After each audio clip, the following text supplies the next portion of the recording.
Continuing on. Jesus frequently illustrated the characteristics of the hard-hearted.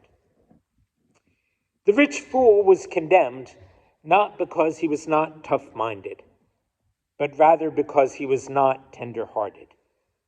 Life for him was a mirror in which he saw only himself and not a window through which he saw other selves.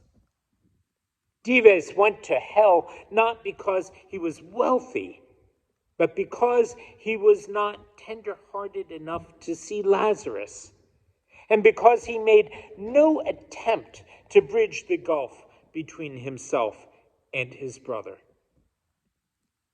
Jesus reminds us that the good life combines the toughness of the serpent and the tenderness of the dove. To have serpent-like qualities, devoid of dove-like qualities, is to be passionless, mean, and selfish. To have dove-like qualities without serpent-like qualities is to be sentimental, anemic, and aimless. We must combine strongly marked antitheses. We as Negroes must bring together tough-mindedness and tender-heartedness if we are to move creatively toward the goal of freedom and justice. Soft-minded individuals among us feel that the only way to deal with oppression is by adjusting to it. They acquiesce and resign themselves to segregation. They prefer to remain oppressed.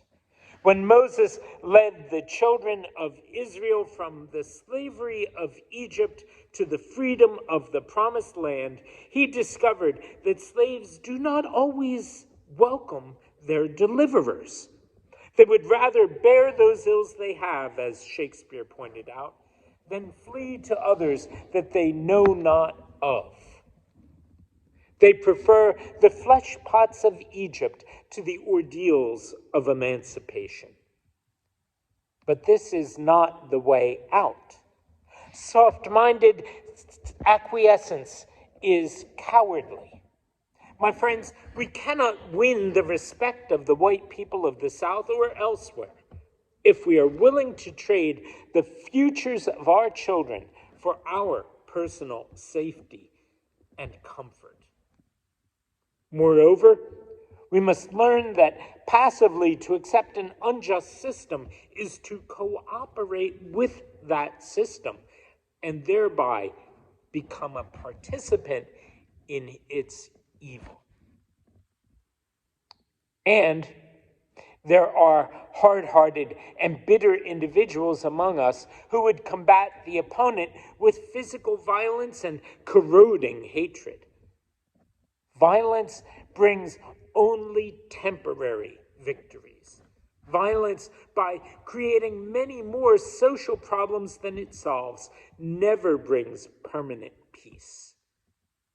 I'm convinced that if we succumb to the temptation to use violence in our struggle for freedom, unborn generations will be the recipients of a long and desolate night of bitterness, and our chief legacy to them will be a never-ending reign of chaos.